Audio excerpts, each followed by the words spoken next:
भाइयों और बहनों, आज 1 मई है। आज के इस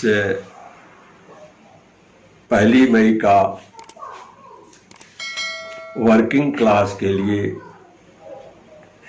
बहुत महत्वपूर्ण दिन है। हम इसे अंतर्राष्ट्रीय मजदूर दिवस के रूप में मनाते हैं। इस दिन की उत्पत्ति काम के घंटों की लड़ाई को लेकर हुई और इसकी परिणति 1 मई सन 1886 को शिकागो के मजदूरों का हेयर मार्केट स्क्वायर पर एकत्रित होकर के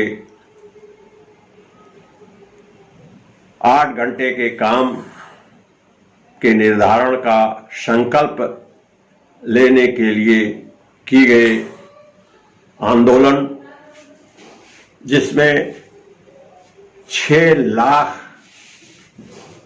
मजदूरों ने भाग लिया और इस आंदोलन को कुचलने के लिए सरकार और राजसत्ता ने बल का प्रयोग किया। उस भीड़ में बम फेंका गया, जिससे 4 मजदूर और 7 सिपाही शहीद हो गए। आंदोलन के अगुवाई करने वाले नेताओं को जेल में डाल दिया गया और उनको फांसी की सजा दी गई। और तब से ये अंतर्राष्ट्रीय स्तर पर, विश्व के स्तर पर हम सब लोग मई दिवस को मनाते आ रहे हैं। उसकी परिणति रही कि दुनिया के मजदूरों को बहुत कुछ मिला। पूरे दुनिया के देश जो गुलाम थे, साम्राज्यवाद के चंगुल में फंसे थे, वहां लोकतांत्रिक सरकारें स्थापित हुई। हम भारतीय भी गुलाम थे, जो गुलामी से छुटकारा मिली और भारत भी आजाद हुआ। आजादी के बाद हमारे नेताओं के संघर्षों का परिणाम रहा कि तमाम श्रम कानून उनके हितों की रक्षा के लिए बने। क्योंकि तब हम पूरे देश के मजदूर संगठित थे, एक बैनर के नीचे थे, हमारा नेतृत्व एक था। गुलामी के समय जब देश पर अंग्रेजी हुकूमत थी, तब सन 1920 में हमने एक केंद्रीय संगठन बनाकर लाला लाजपत राय के नेतृत्व में लड़ाई लड़ी। लाला लाजपत राय ने तब कहा था कि दुनिया में पूंजी बहुत ताकतवर है और यदि पूंजी को राजनीतिक संरक्षण मिल जाए तो उसका कोई मुकाबला नहीं कर सकता। इसलिए देश के सारे मेहनत कशों को एक छत के नीचे आना होगा।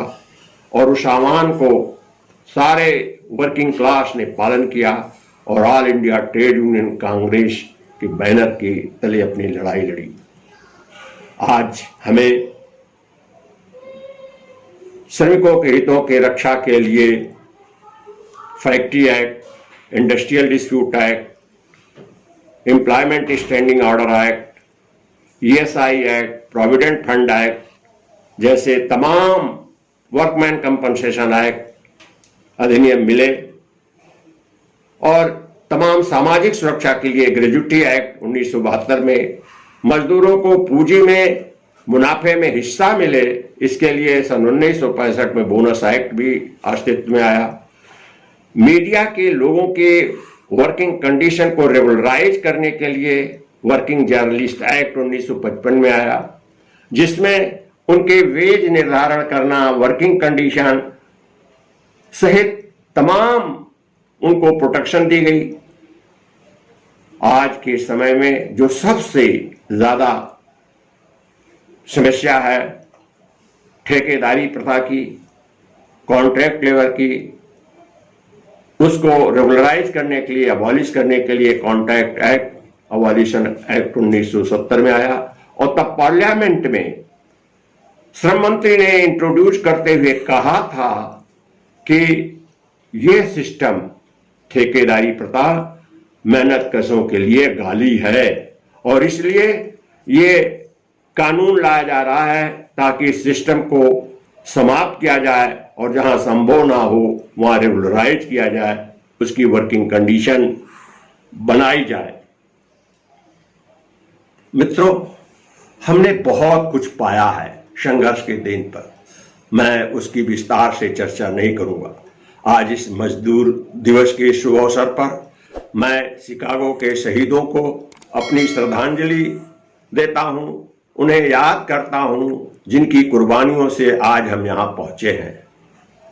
हम मई दिवस तब भी मनाते थे जब विश्व युद्ध हुआ, प्रथम विश्व युद्ध, द्वितीय विश्व युद्ध, लेकिन आज हम जब ऐसे संक्रमण से पूरी दुनिया घिरी हुई है जिसको कोरोना के नाम से जानते हैं, तो अपने घरों में कैद हैं।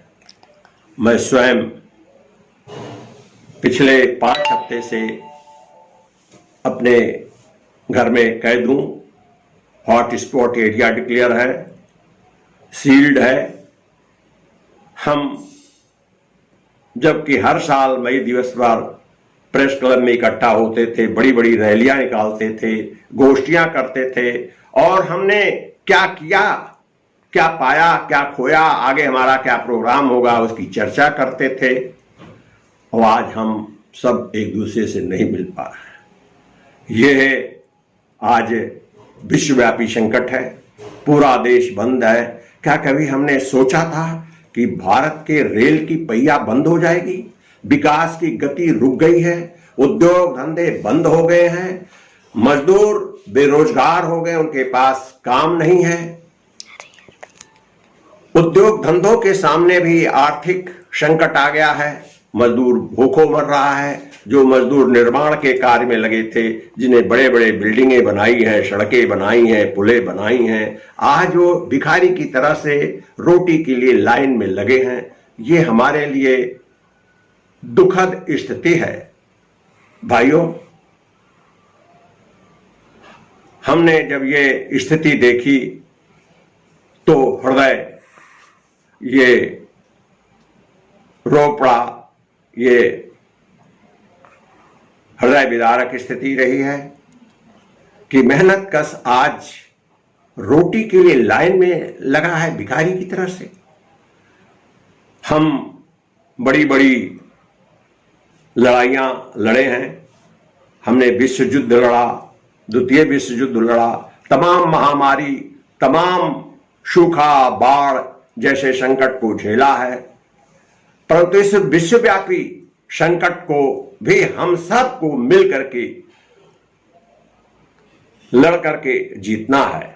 हमें विश्वास है कि केंद्र और प्रदेश सरकार के नेतृत्व में हम पूरे देशवासी मिलकर कोरोना को हराएंगे, जीतेंगे। लेकिन इसके बाद ये हमारे सामने बहुत बड़ी चुनौतियां छोड़ के जाएगा। हमारे रोजगार की समस्या, हम पहले से ही हमारे जितने श्रम कानून बने हैं वो पंग हो गए हैं, सरकारें उसका इन्फोर्समेंट नहीं करा रही हैं, जीरो है। हम अगर कानून के तहत अपने अधिकार की मांग करते हैं तो सड़क पर होते हैं, नौकरी से बाहर होते हैं, बेरोजगार हो जाते हैं। मैं उदाहरण के लिए बताना चाहूंगा कि उत्तर प्रदेश में मॉडर्न इंडस्ट्री जो एक ऐसी फैक्ट्री है जो रेलवे के लिए बैगन बनाती है 1952 से स्थापित है। वहां हजारों मजदूर काम करता था, मात्र 90 मजदूर अस्थायी मजदूर होता था, जबकि इस उद्योग में ठेकेदारी प्रथा पर प्रतिबंध लगा है। हमने केवल श्रम समस्याओं को उठाया था, लोगों से कहा था कि ये कानून का पालन नहीं हो रहा, कराया जाए। उनको श्रम कानूनों की हित लाभ मिलने के बजाय आज वो सारे के सारे मजदूर सड़क पर हैं। सरकार ने उनके विवाद को ट्रिब्यूनल में रेफर तो कर दिया है, 11 से आज 20 है, अभी तक वो लड़ाई चल रही है और मजदूर के पक्ष की गवाही भी पूरी नहीं हो पाई है। ये एक उदाहरण नहीं है। हम मीडिया में, अखबार में जहां सबसे सशक्त थे, जहां हम बड़े गर्व से कहते थे कि दूसरों की लड़ाई अखबार कर्मी जो कलम से लड़ता है वो सड़क पर भी लड़ता है। हमारे बीच में कामरेड के.वी. राव हैं, जिनके नेतृत्व में अखबारी जगत के लोगों ने सशक्त आंदोलन खड़ा किया था। पायनियर, नशा है, पत्रिका, टाइम्स इंडिया के पत्रकार, गैर पत्रकार साथियों के साथ मुझे काम करने का मौका मिला, उनकी लड़ाई लड़ने का मौका मिला, उनके लिए कानूनों को पालन कराने का मौका मिला। लेकिन आज सबसे खराब स्थिति में वहां है। मीडिया का बड़ा भूमिका है मजदूर आंदोलन को, देश के आंदोलन को, ये सशक्त माध्यम है, एक चौथा स्तंभ है। आज वो बहुत ही कमजोर हो गया है। मित्रों, हम आज के समय पहले आइए मिल करके, एक हो करके सरकार के दिशा निर्देशों को पालन करते हुए इस कोरोना को हराएं, कोरोना को भारत से भगाएं और फिर हम सब संकल्प लें कि फिर जो हमारा बिखराव है, ट्रेड यूनियन की दशा और दिशा पर विचार करें, मंथन करें कि क्या कारण है कि हमारे हितों के लिए तमाम कानून बने हैं, लेकिन फिर भी वो कानून हमारे हितों का संरक्षण नहीं कर पा रही हैं। कुछ लोग जो सशक्त हैं, पूरे वर्किंग क्लास का 6% लोग कुछ साधन सुविधा, अच्छी वेतन पा रहे हैं, लेकिन 94% बेहाल हैं। मुझे आशा और विश्वास है इस संकट की घड़ी में हम सब पहले इस संकट से उबरने की लड़ाई लड़ेंगे और फिर हमारे सामने, हमारे मेहनत कश के सामने, वर्किंग क्लास के सामने जो चुनौतियां हैं, उसको भी अपने सारे मतभेद को, अपने राजनीतिक और व्यक्तिगत मुद्दों को छोड़ करके एक हो करके फिर मजदूर के हितों की लड़ाई और उनको बुलंदियों की ओर ले जाने का काम करेंगे। और अगर ऐसा नहीं हुआ तो मित्रों, हमारी अभी तो आपने देखा कि केंद्रीय और राज्य कर्मचारियों के महंगाई भत्ते पर रोक आर्थिक संकट के कारण लगा दी गई है। आने वाले दिनों में हमारे सामने तमाम ऐसी चुनौतियां आएंगी जिससे बेरोजगारी बढ़ेगी, हमारे हकों में कटौती होगी, सुविधाओं में मिलने के बजाय। तो यह सब बरकरार रहे, मजदूर उद्योग विकसित विकास करे और मजदूर खुशहाल रहे, इसके लिए जरूरी है कि हम सारे मजदूर जो संगठित और असंगठित में, फॉर्मल इनफॉर्मल में बटे हुए हैं, एक होकर के, और संगठित मजदूरों की यह जिम्मेदारी बनती है कि वो आए, अपने कमजोर भाइयों को जो शोषित हैं, पीड़ित हैं, और अभी तो जो लाखों लाख करोड़ों की संख्या जो विस्थापित हो गए हैं, बेरोजगार हो गए हैं, काम से हटा दिए गए हैं, उनकी समस्याओं को भी पुनर्स्थापित करने के लिए लड़नी होगी। आशा है ये मई दिवस जो मजदूरों के शानदार इतिहास का दिन है, जो मजदूरों के संघर्ष बलिदान का दिन है, उसको हम याद करेंगे, अपने उन शहीदों को श्रद्धांजलि देंगे और संकल्प लेंगे कि हम सब फिर एक होकर के अपनी लड़ाई को आगे बढ़ाएंगे। देश के विकास की पहिया आगे बढ़ेगी, मजदूर खुशहाल होगा। धन्यवाद। इनकलाब। सब्सक्राइब करें हमारे YouTube चैनल को और हर अपडेट पाने के लिए बेल आइकन को दबाएं।